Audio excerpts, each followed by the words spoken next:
Welcome to the Living a Life and Balance podcast. My name is Abdullah. I'm the founder and CEO of the Balance Rehab Clinic. This episode is going to be a little different from our usual recordings, as we have some major news to share.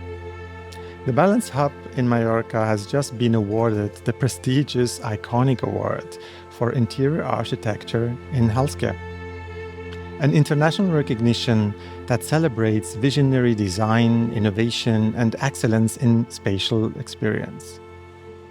To mark this occasion, I've invited the brilliant architects and designers behind the project, Karin, Hepp, and Andreas, Thomczyk, to take us behind the scenes of how this award-winning space came to life. We explore how we transformed an old law firm into a space that feels both calming and safe for our clients, while also supporting the day-to-day rhythm of our clinical and operational team. We discuss the role of environment in mental health, why safety begins in a space, and how elements like color, lighting, and Feng Shui can create true balance in a space. We also dive into sustainability, timeless design, and what modern luxury really means, as well as what this award represents for all of us at The Balance. I hope you will enjoy. Karin and Andreas, welcome. I'm very excited today to have you here because we're talking about something I saw always as the foundation of the balance. And we will also talk about the exciting work we have been doing together, which led to a very exciting architecture award, which is the Iconic Award. We will talk later about. You are a couple, Yes. but you are both also architects, and you work together. How do you manage that in the first place? That's a question we approached many times. For us, it's very natural to work together. Actually, if he's not around, for example, the last 2 weeks, Andy was in Shanghai. There's a part missing. Mm-hmm. So we managed the family together. We managed the office together, and it's part of our daily life, daily routine. I really enjoy it to share all the time. Yeah, the same for me. Mhm. I would say we have started everything together, and that's probably why Karin said we feel everything very natural. Mhm. And I think each one's character we bring into our work is different, but complementing each other, I would say, very well. And not necessarily working on the same project at the same time, Mhm. but sometimes. Like in the balance, we were together in a very early stage. So all the starting point when you first approached us, we did together. And then later on, Karin with one of our colleagues, she more executed the project through in terms of design. Yeah, but always exchanging. Yeah, sometimes it's actually even more than exchanging. I would say we coach each other constantly. So True. It's always when we are facing challenges or questions, then we start to discuss about the topic. Yeah. It's fascinating. So you can differentiate, or you split the work at the office or on the business side, but how can you manage being office and at home? Because would you not just talk all the time at home about work?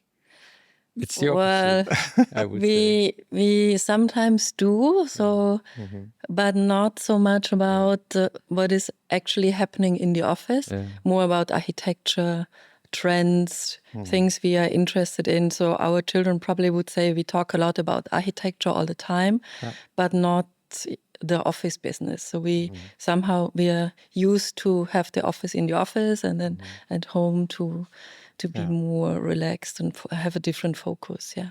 talking about architecture comes definitely from your passion to architecture and your work you do. Tell us a little bit about what was your motivation to do what you do today, and how it led to your current state with multiple offices across Asia, China, and Europe. Well, I started very quick, very early. I was 15 and I had my best friend. His father was an architect, while my father was a businessman. And I was so fascinated about the different way how my friend perceived his father, right? Because he was basically sitting in another floor in the same house and having this office full of books.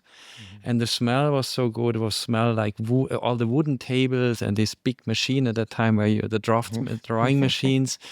And I found this so, the smell, the fact that the father was always there in the house, where my father was always in the office and outside, came back late, so I rather see him. So this different role of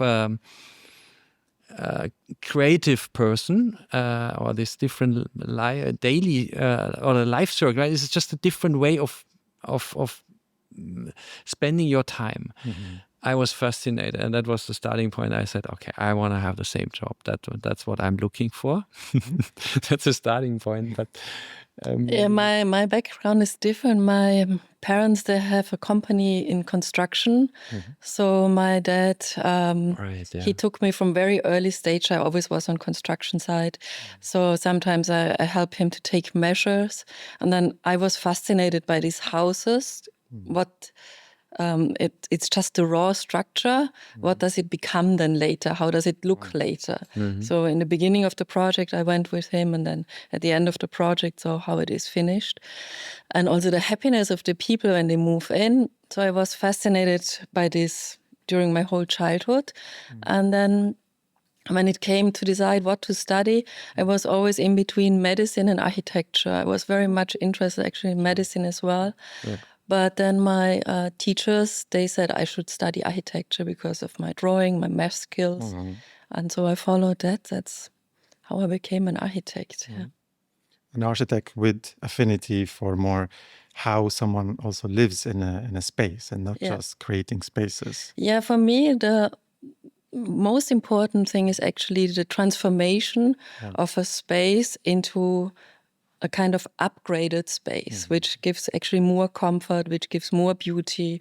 And that can be in a very big scale, right, in an urban scale, but also in a very small scale. So that's basically always the intention or vision behind for me. Yeah. Tell us a little bit about the projects you have done and also multicultural spaces, particularly. Yeah, and so I mean, when Karin was still studying when we met, and I was teaching at a university and in Vienna, and we both had a period where we both worked for different offices in Vienna, the typical process when you are young and finish your studies. And then Karin got the opportunity to go to China for a Austrian-Swiss architecture firm. And at that time, I was at the point where I didn't dare yet to open my own practice, and I was not 100% sure should go. So we said, okay, let's go both to China and work for this Austrian-Swiss firm for a year and see what happened. And then we did this. That was 2005. And we did this for 2 years. And when the mission was completed, we decided not to go back, in this case, to St. Gallen, because we got an offer to go to St. Gallen, Switzerland, which you don't know, but yes, probably interesting for you, right? Studying there. Exactly. It would have been like, I always call it always the sorglos package, right? So worry-free package, well paid, but at that time, it was too exciting in China. So we decided, okay, let's stay. Yeah, 2005 was before the Olympic Summer Games. Yes. And there was a lot going on in terms of architecture. Okay. All international architectural firms had big offices doing buildings. It was just an amazing phase. And we said it would be a pity if we would go now because something like this we cannot experience anymore. And then we decided to stay. And we did actually job applications, but during that period of time, a British guy, he approached us and said, I have an office space and I need help. I'm somehow lost with the designs I have.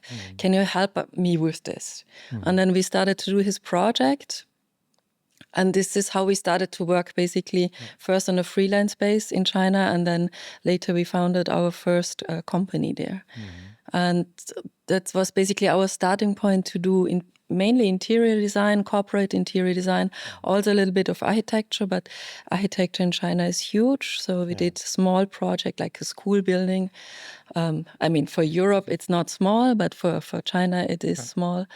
And then we started first off with our Beijing office and then with the Shanghai office, Hong Kong office.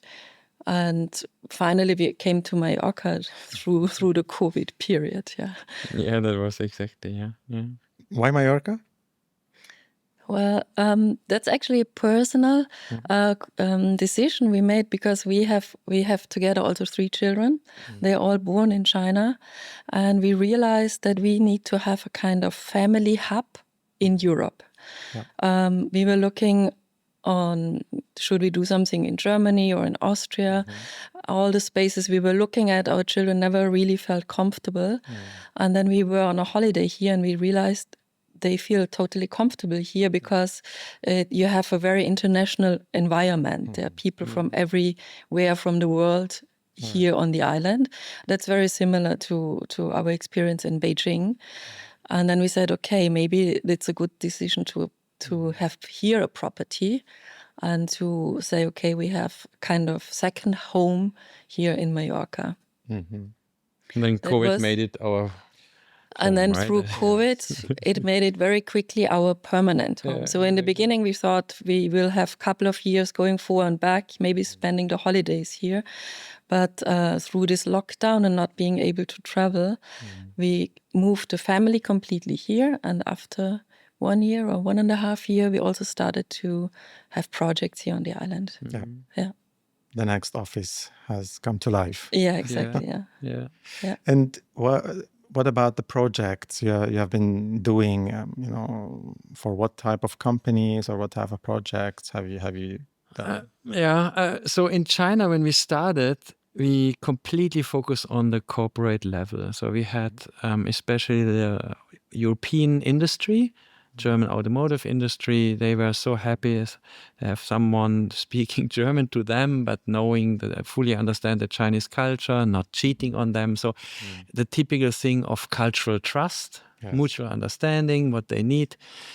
So we were a lot working in the corporate field, not because we don't like the working for the private sector, but it was a bit contradictional because the private clients very much having time Saturday, Sunday, right? And it's a completely different kind of style or process, while the corporate is very strict Monday till Friday. And so we had this feeling, let's focus on the corporate world. There was also a lot to do. I mean, that's clear.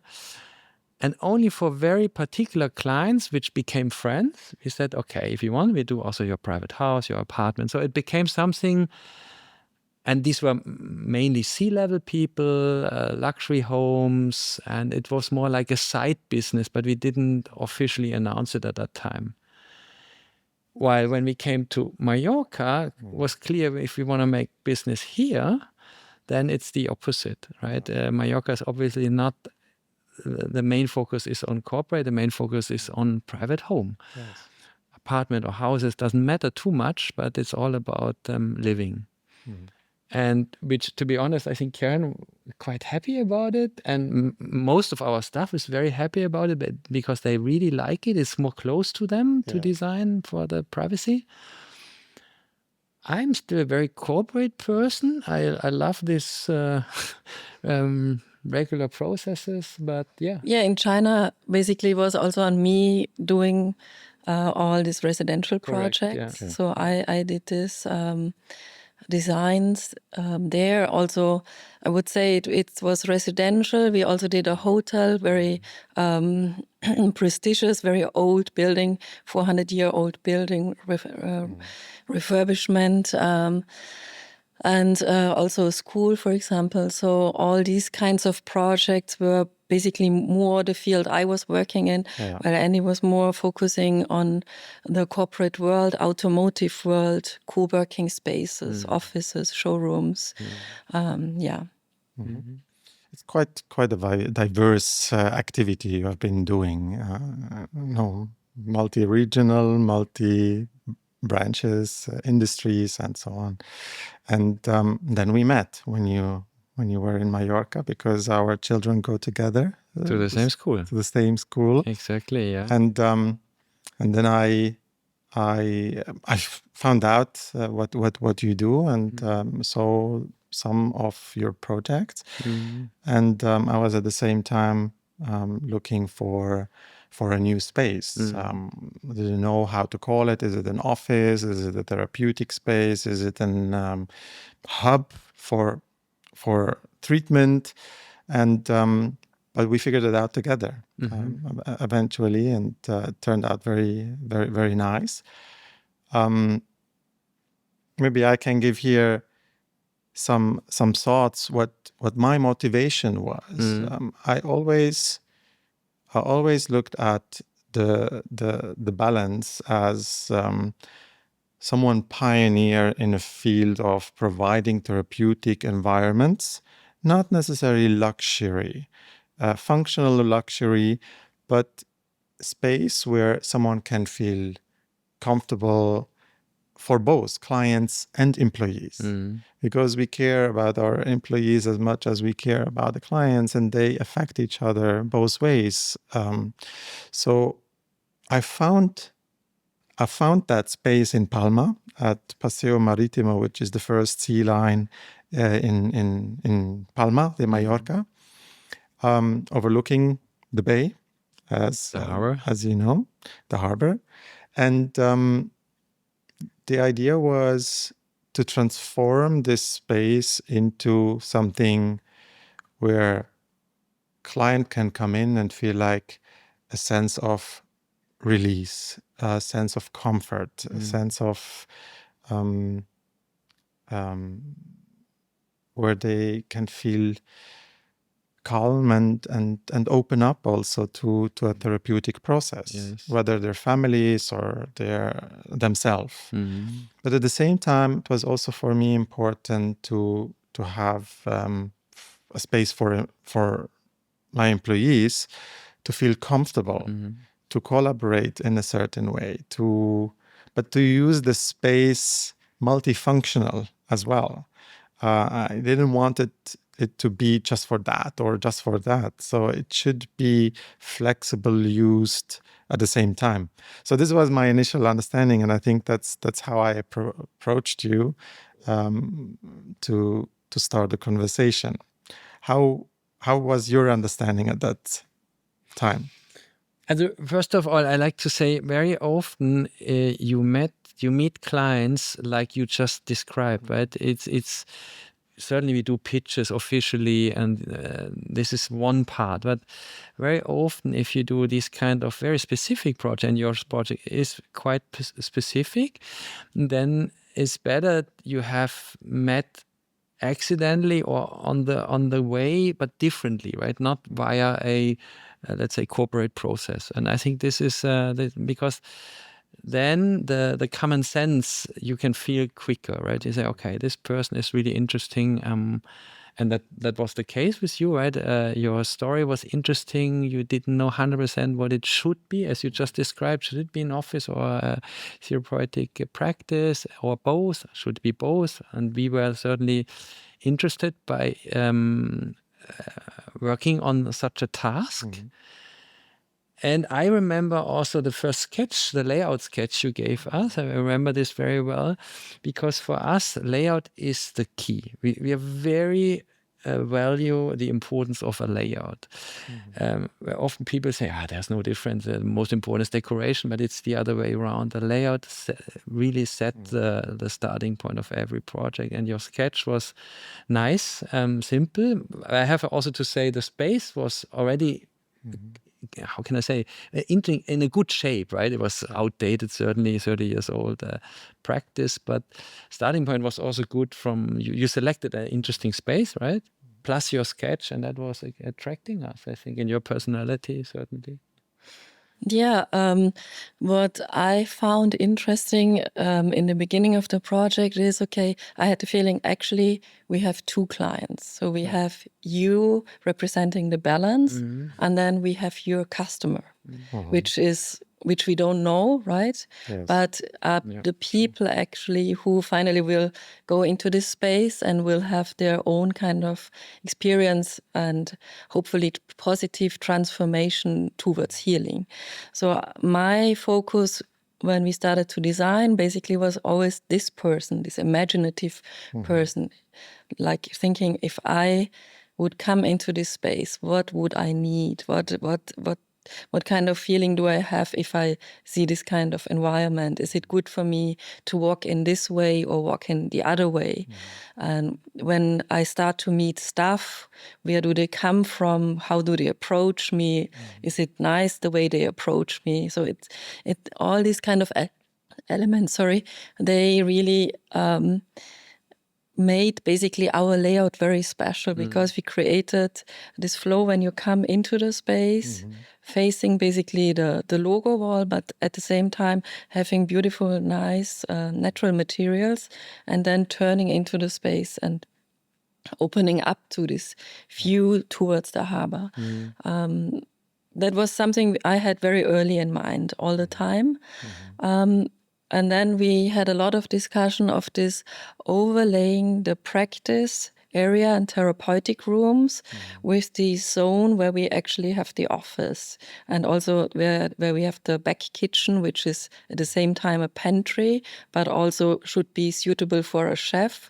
So how to balance all these kind of rooms out with each other and create sometimes openness and getting light into the space, but at the same time also be able to maybe create privacy or block it off. This was always kind of big discussions forward and back between us. Yeah, this is what I loved about the process, that you understood, you tried to understand, to put yourself in not just our shoe, but in multiple shoes and create this common solution. And not just because I've seen that in the past that some architects, they want to push their ideas and their solution, where at the end we had to stop because it didn't work out. But that's what I felt here in this process, that you understood us, you made the you understood the different stakeholders in that project. And I felt certainly the layout was given, but we were also changing the layout together based on the functionality. Exactly. Even acoustic and smell and the light, and there were so many elements to be considered here. And also the furniture. It's not just space, okay, these are rooms and this is a desk. Even each room was presented in a way, could be a working space, but it also could be a therapeutic space. Yeah. True. And what I also loved is that the idea you came up with is how to create a custom fit furniture, like a table which fits into the room in a triangle way, room, right? the triangle room, where employees can just come in and work freely. So there is no fixed space for the employees, but they can just come in and work wherever they feel at that moment comfortable. They want to be together, collaborative, or they want to be alone for a call or for whatever the need is. So it was not just, okay, how do I do the architecture and the surfaces? It's also thought through different procedures and processes which eventually could happen. Yeah. Yeah. Well, especially, I think for the office area, we were really focusing, or let's say this was influenced also by our designs we did for co-working spaces, because in co-working spaces, you want to collaborate to a certain time, but then you also need privacy, maybe to think through a process or doing financial topics. So then you certainly need to have higher privacy. And we put this central table, which actually, when you come into the space, it looks more like a meeting room table. So you don't have the feeling this is the actual work table. But it also brings then together the team, right? If somebody starts to work there and the next one is sitting opposite, even if they don't talk, after a while, maybe they start to communicate, to share. That was also a focus from our side. Yeah. And it can be for 1, 2, 3, 4, 5 person, right? Yeah. It's relatively open. Cannot really 100% say is it Yeah. big or small, and that's also good for growing team, right? If someone working alone on the table, maybe they feel okay, but if 3 are working on the same table, that's also okay, and that's Yes, also important. 3 or even more. I mean, Or more, yeah. sometimes they have been just adding chairs, and because it felt right to be together and discuss something, or just work in silence. It's both has been positive. Yeah. What I mean, can I say techniques, or what type of philosophy do you follow when you create a space like that? Is there any specific Asian or any other way you consider? Well, for us, the most important, like Andy said, is the flow. So when we create a space, really the arrangement of rooms, how you enter, which decision you take by walking through the space. And this kind of flow is, you can also say it's based on Feng Shui. So it's a kind of Asian philosophy, how to organize spaces, to basically put the individual person in a room, which creates happiness, healthiness for these people. And with this kind of philosophy, you try to create balance, yin yang, right? You try to create life, qi, within a space, and basically it's a holistic approach. So it's the flow by itself, it's the materials you use, the surfaces, like you mentioned before, the smell, maybe the sound. Right. You have a good acoustic, or sometimes even music. So it's basically a whole experience. And when this whole experience comes together in a very positive way, it creates a kind of unique comfort, right? Something you feel eased, you feel released, happy. You maybe can focus then on different topics, not being bothered by the space anymore. By the environment, yeah. Yeah. Now, while you were explaining, I was thinking about our process, how we were choosing the textures, the material, the floor. We wanted to have this transparency to see to the harbor through glass, but at the same time, our concern was like the acoustic, how to balance this out. So choosing material, what floor and curtains and the wallpapers, and what's the functionality of the wallpapers, not just optical, but also the acoustic side. I think that was an important step. For example, we choose this Boulogne carpet, right? Yeah. It's this woven PVC. It's a kind of recycled material, but it's a kind of carpet. So it's silent when you walk on it, right? So it's not a hard stone floor where you hear the steps.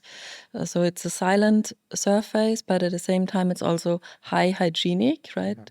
That was one point. And then we tried to really have a lot of very natural materials. For example, we have bamboo woven wallpapers, some rattan wallpapers, then very nice linen fabrics as curtains. So very, very natural materials to accomplish this kind of comfortable environment. And then I remember we were always discussing about the green wall, right? Yeah. Yes. If it Big should become discussion. green or not. I was very sure it has to be green.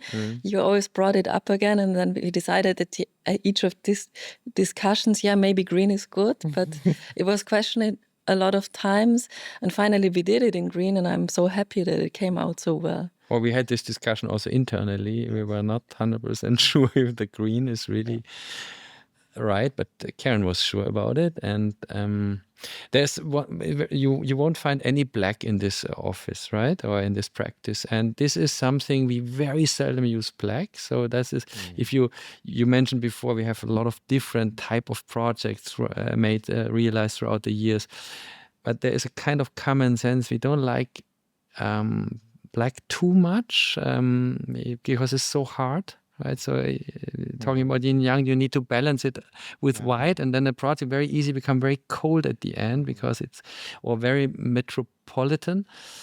Well, here we are on the island, we are in the Mediterranean. You anyway need to be a bit, and light is different. You need to be more soft and balanced. But then when Karin brought in the olive or sage kind of green, we were all in the office. Our team were not 100% sure about it, but again, I think it reflected the local style of Mallorca, what you see also in nature. I remember we had this conversation that we want to feel local as well, and with the local influence of what you see and the surrounding, the blue, the green, the brown, and all the in-between colors. Yeah. So it fitted at the end very well. Yeah, correct. Yeah. Also, for example, in the pantry, we finally found these blue lamps. Right. This, when I saw them in the shop in the beginning, I was not sure, is this good? But I have to say, in the space, it really gives a very nice color accent to the space. I want to add one more thing about, you asked about the strategy. It is several steps. First of all, you selected a good space, right? You had your sketch, the layout sketch, and then we work with it. But what is really interesting in this particular project is the space is very centered. Okay, you have the detour when you enter with a logo wall, ghost wall, however you call it, to keep the energy in the space. But the interesting part is the center room, and then all the rooms having, even though the so-called back office or the pantry for the stuff, right? They have all this direct connection to the center. And I think this is one of the reasons why probably your customers also feel well immediately when they arrive and they sit on the sofa in the waiting area, right?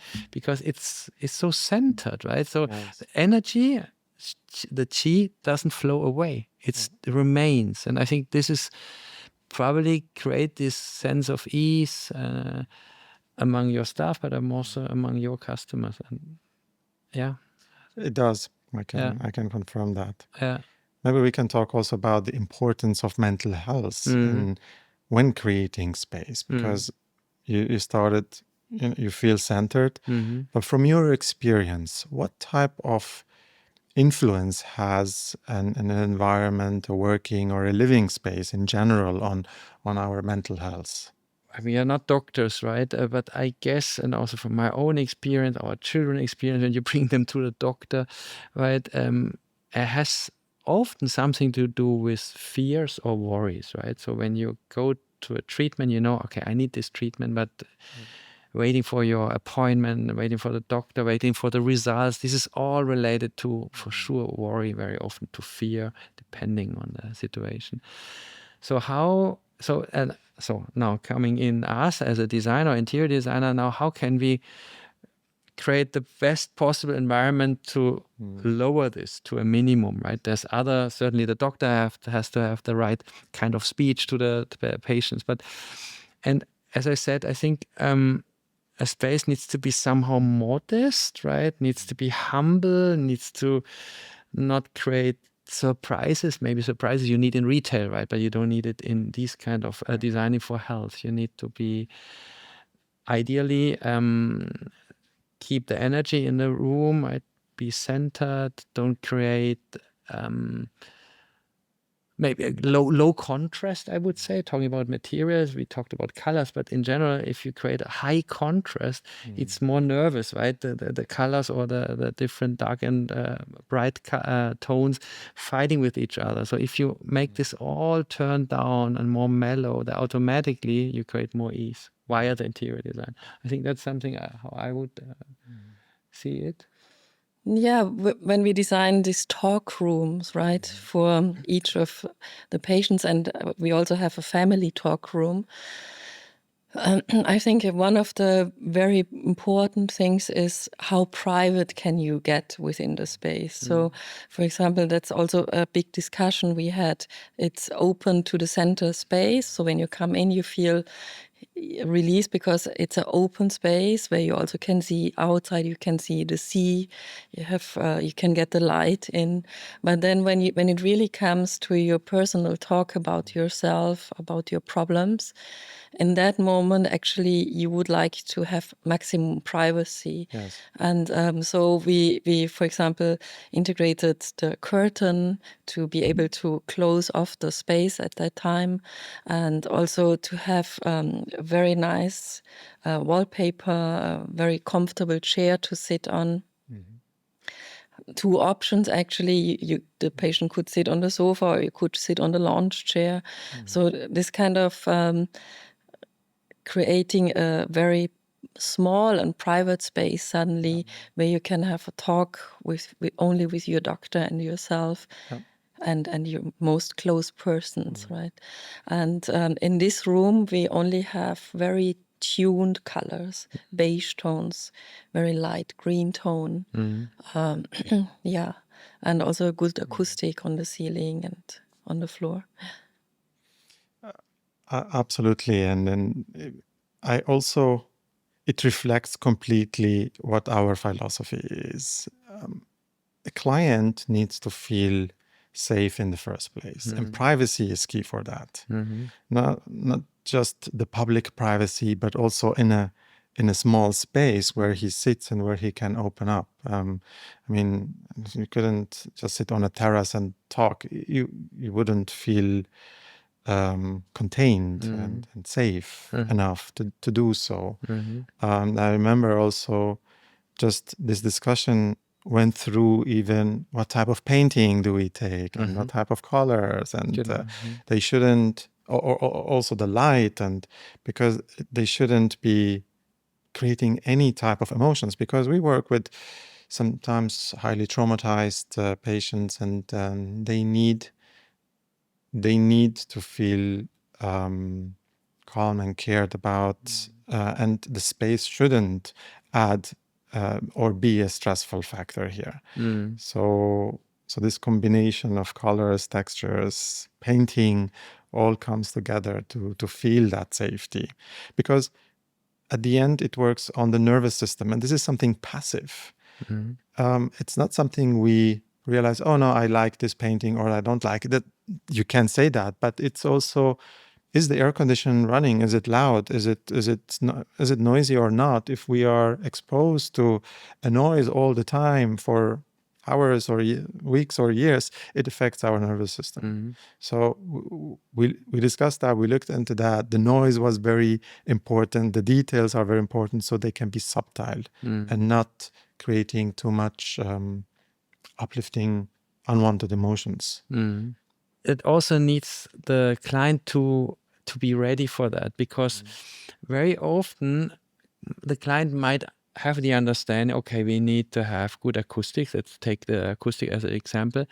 But then say, it doesn't matter too much. Let's save the money here, right?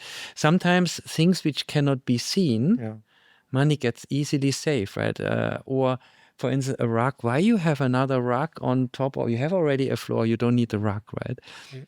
But the truth is different. The truth is the rug gives us now, the three of us here, where we're sitting, for instance, creates our room, right? Our room for this interview. Yeah.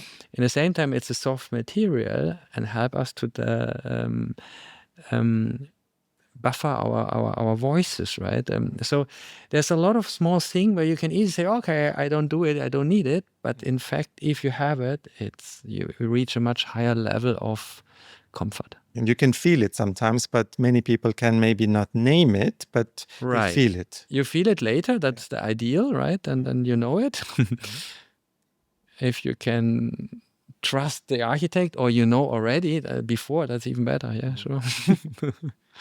Maybe to add to what I said before, is in this treatment room, right? When you have the treatment, I remember we had a discussion that the client actually might stay long time in the space, maybe half day or 1 day. Right. So it's actually several sessions of talks sometimes, not every time. So very important for us was also how to design this space where we have a break in between, maybe. And as we are in Mallorca, we also have the terrace outside. It's a beautiful outside space with the palm trees. But there, for example, for me, it was very important to have fresher colors, still earthy tones, but more into orange, more into kind of red fabric. So while the interior is all very calm and quiet, this is very refreshing. Maybe you, after a talk of 1 hour, maybe it was very exhausting, you go outside, you have fresh air, you get the light, maybe you drink something, maybe you eat something, and you have a totally different kind of colored environment suddenly around you, also with the creamy stones on the facade, and the blue sky, the water, other colors, other impressions, and the sun, obviously, as well. Yeah, sun and shade, And the plants, don't forget. Plants, yes, I love them. Exactly. That's also a typical example, right? Yeah. So you didn't buy 1 or 2 plants, a lot, and that creates exactly this garden feeling. Yeah, it's really good. You get connected to nature with that. Yeah, like the feeling. Even though you are in a city, the edge of a city, let's say, but you feel like it could be like a touch of a forest. Yeah, exactly. That's what I loved about that. Yeah. When you compare the space we have created together with traditional hospital spaces, experiences, how would you compare? Well, we experienced 15 years of hospital spaces in China also, right? So, and you can imagine that was, they are very cold, very, very focused on getting things done. Functional. Not comfortable. Yeah, exactly. Functional, quick. Functional, fast. Yeah, fast. And I'm not sure. I didn't go into the history of newer hospital space, but I guess the change in hospital space was triggered by children. By designing more comfortable space for the little ones, and I think that's where different materials came in, colors came in, different room setups. They don't look like a hospital necessarily anymore, and I think you can say with a balance, right? It's a practice. This is on the same track, I would say, right? Like you design a children practice for children, for instance, or similar. Yeah, practice for children, because we realize maybe very, very early that children need also comforting. Exactly. You automatically care about children from a mental health perspective a little bit more. Whereas with adults, we assume, they are fine. They are just here for a surgery, just here for the functional work to do. Yeah, children, they are not used to hide their emotions, right? So that's something we adults, we learned through our life. Emotional regulation. To control ourselves, and but children are not like that. So if they if they feel frightened, they feel frightened. So you need to create an environment to make sure they can open up. And as a doctor, you can have access to this child and maybe talk with the child and work together to create a healing. And I think for adults, this was not the case, but meanwhile, I would say studies also show that if medical spaces look different and have this kind of higher level of comfort, that the healing process is also enhanced, basically. Yeah. I think that's definitely a big step in the medical design world, I would say. And for us, basically, we were not so much thinking of designing a practice. We were more thinking of designing a home, right? Something very, a space where you can open up, a space where you would like to stay, and a space where you also feel comfortable with your family, right? So you see that also in the furniture selection, right? The furniture, we didn't look at, let's say, office furniture, not at all. So we looked at furniture for home. Yes. I mean, it was also in line with your briefing, right? You wanted to have the room for the doctor and the patients not looking like like an office, nor like a typical for example, the doctor table. You can also, maybe a writer would like to use the table to write a book, right? So it's not a very traditional doctor table. Yes, exactly. Because I was always visiting so many hospitals and clinics, therapeutic spaces for mental health, addiction, and other areas. Also psychiatrists or therapists in so many different areas in the world. You have the desk, the doctor or the specialist sits on one side of the desk, and you are the patient, you sit on one side. Everything is sterile. It's like also the hierarchy changes. And this is what I didn't like. I don't like this hierarchy.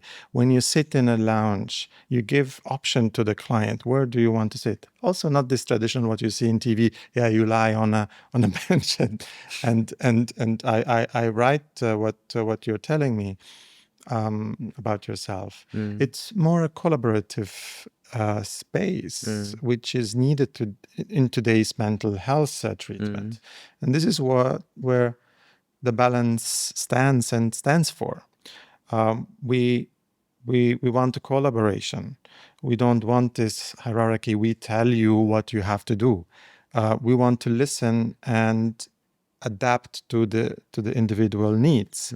And also by designing the space together, I was always thinking, okay, with all the different types of possible clients and eventualities, and is someone traumatized, is someone coming highly intoxicated, whatever, this was influenced into our conversation. So that's also what I always say.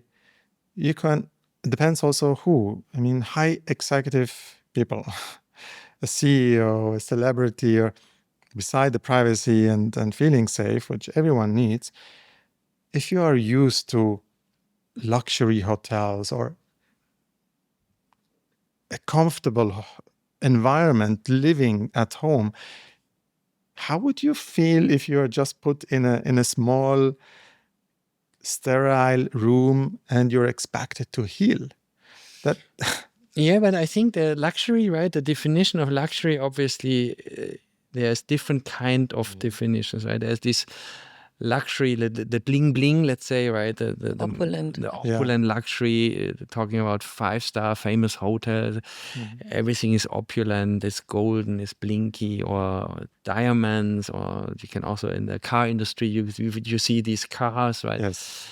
We have we thought for the balance, we thought more, we call it the modest luxury. It is it is luxurious because we choose very high-end material, nice fabrics, right? All of perfect quality or decent quality. But how you assemble it, that you keep it somehow simple, right? To keep it also relatively pure. You don't overload anything. As I said, you don't create like fascinating tempting items or surprises, no need. So I think it's also a kind of luxury, right? Yes. It's different, and I can imagine even a famous celebrity coming to your space. He will feel the ease, right? He might not see that it's looking the same like his own house or in Palm Springs or wherever, right? But it's a different kind of luxury. Maybe we could also call it a kind of Mediterranean luxury, maybe, right? I'm not sure. I absolutely agree. And I wanted also, this term luxury, for me, is not about an expensive environment or an expensive furniture or bling type. It's more about what the thought process is and how well designed something is. Well designed in the sense of functionality and use. And that's for me luxury. The luxury of being able, having the right solution, and not just a luxury hotel, as you mentioned, with bling. Yeah, I think it's also, when it's really luxury, it's really also about the sound, the lighting, the haptic, the smell. So basically all the senses should be approached. And if each one is, you have to think, wow, this is nice. Or we also have, for example, the olive tree inside the space. So these kind of things create a kind of certain level of an environment which really is different from other spaces you're usually used to be in, or in cities you used to be in. And I think it creates this feeling you can release. I think that's the most important for me, especially for this project, that we create this feeling, okay, I come in, I can release, I can calm down. We have won the iconic award. Together, yes. Yeah. I must say we have won it, because your team and our team together approached this. Yeah, we definitely work together, but you have been influencing most of it. Definitely, we had the ideas how we wanted things to be for us, for our clients, but you made it. You brought it to life. So, tell us, what's the iconic award, and why is this so special and important? It's I think it's founded by the German Design Council, which is a institution funded by the German government to promote great design in architecture, also in product design, different on graphic design, different levels on the international level. So it's not only for German; it's open to the whole world. It's once a year, and we have, for us, how can I say?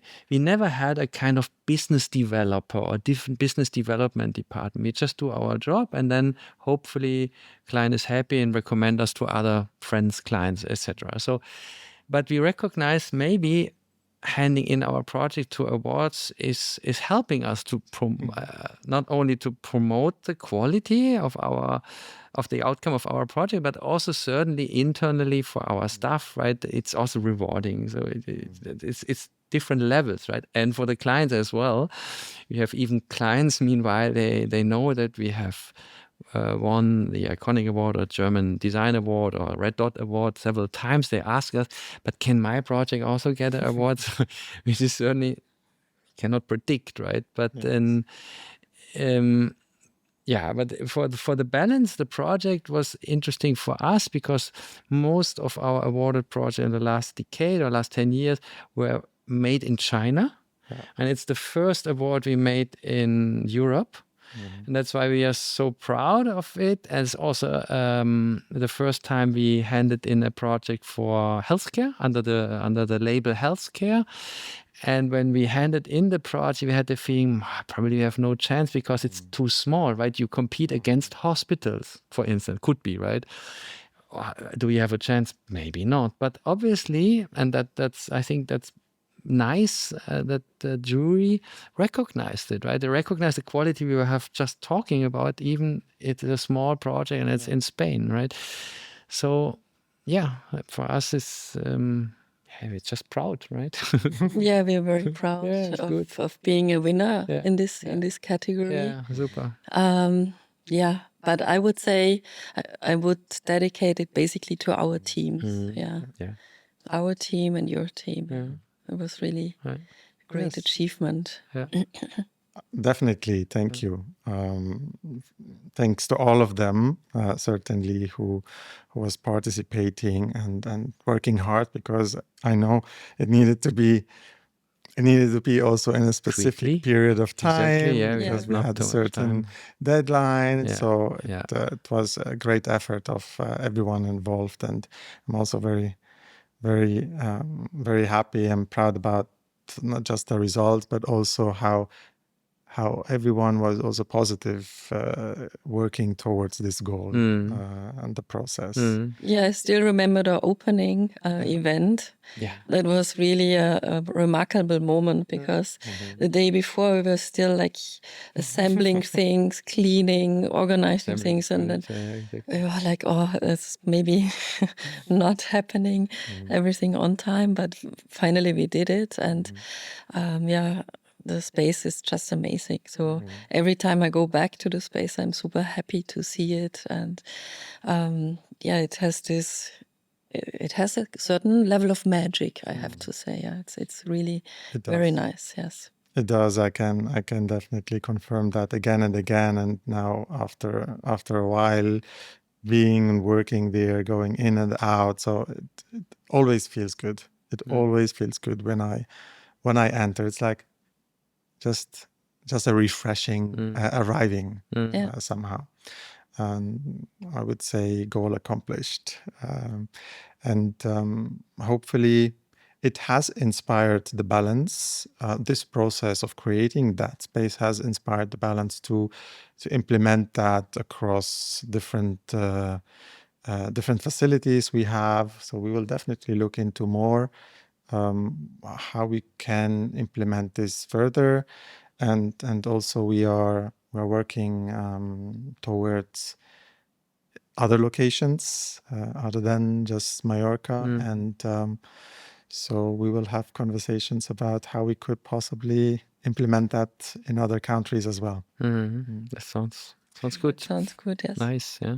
For those at home and watching, listening to our conversation today, what can they do in their environment to lift up? What would you recommend them? As I said in the beginning, layout is really important, and it's undervalued when people looking at their home, right? They think, okay, the house is there. I don't change the wall between two rooms. Why should I? But in fact, sometimes a relatively small change can change the flow and the energy in a house substantially. So I would spend a moment to reflect your layout and think about your own or family's flow, right? Who is doing what? Why, for instance, a room is never in use? Why one sofa is in a place where never anybody is sitting on, right? This can happen. So ask yourself these kind of question, and why is that? And then you need someone, not necessarily you need a Feng Shui master, because they are sometimes overdoing it. They're coming from only the perspective of Feng Shui. They're not having maybe a holistic approach. But as I said, ask yourself this kind of question of your family flow inside your house, and how can this be amended with a layout? That would be my first advice. And then yes, sometimes it's also like Andy said, there are areas you use a lot in a house, and then there are other areas that are never in use. So why they are never in use? Maybe you can also think of rearrange the furniture a bit and give a try. It's you can go forward and backward, right? So if you rearrange it and you have the feeling this is better, then it's better. If you have the feeling no, it actually doesn't work, you still can go back to the original layout. The other thing what I would do is thinking of the colors in the space. So each person actually has own kind of preferences, which colors they feel comfortable with and which colors they don't feel comfortable with. So if you're a family, maybe you need to find out who of you needs which colors around them, and then maybe you don't need to repaint the whole apartment, but maybe you repaint one wall and give it a stronger tone, or you have already a lot of strong colors, maybe neutralize it a bit. That's something also I would focus and try to work on. And then the other thing is things constantly change. So maybe if you have set up a house like 5 or 10 years ago, it's maybe time to reflect, does this still fit me? Because things have changed, maybe the job has changed, children got bigger. Okay. And then readjust a little bit, yeah. Basically, just to stop and reflect on how Yes, do you... space is about feeling. Yeah. Yeah. So what we do often, we many times we come into a project where the house is very old, or the plot, right? To go on a plot and think about the orientation of a new house, or also sometimes for office space to see how you come up the elevator, how you enter the space, where's the sun. So we walk through spaces and then we try to feel what is good here, and then make this stronger, and what is a problem in a space, and then think about sometimes even several rounds to refine a layout, which we also did with you. And maybe not the first solution is the right solution. You need to work on it. Like writing a song or writing a book, right? It's also, you need to switch on, also tune on the details to really get it to the final point. But I think it's, you feel it in your home. Maybe add a lamp somewhere. Change from very cold light to warmer light. Yeah, I was just thinking about this light thing. That's an interesting point. You buy a house, let's say, you buy a home as a family, and normally, or very often, there is one lamp in the center of a room, right? The classical, because it was cheap for the developer to do it, and he doesn't need to think about it. It's guaranteed enough light, but it doesn't create any comfort. So I would say, if in your own home, think about lower light and additional light instead of switching on the main light. I would, because it immediately creates comfort. Right? Multiple light sources. Multiple lights, and it's not expensive necessarily, right? You can also have small table lamps like this one. You can also get by IKEA, just to name one brand. It's not necessarily a famous brand or expensive product. It's more about the arrangement. Yes. It can be done a lot, I have to say. Sometimes if you live in an environment, you don't see maybe the details anymore as usual. Yeah. So it's always maybe good also to get some help, outside help, to reflect and reassess, because most probably that's the space where we spend the most time of our life, right? Yeah. It's our home. Yeah. And office space. Both, yeah. Thank you so much for your time, for all the work you have done for the balance, for the spaces we have created together. And I wish you more awards to come. Thank you. Thank you. Thank you very much. This was very nice that you invite us for this talk. Thank you. Thanks. Thank you.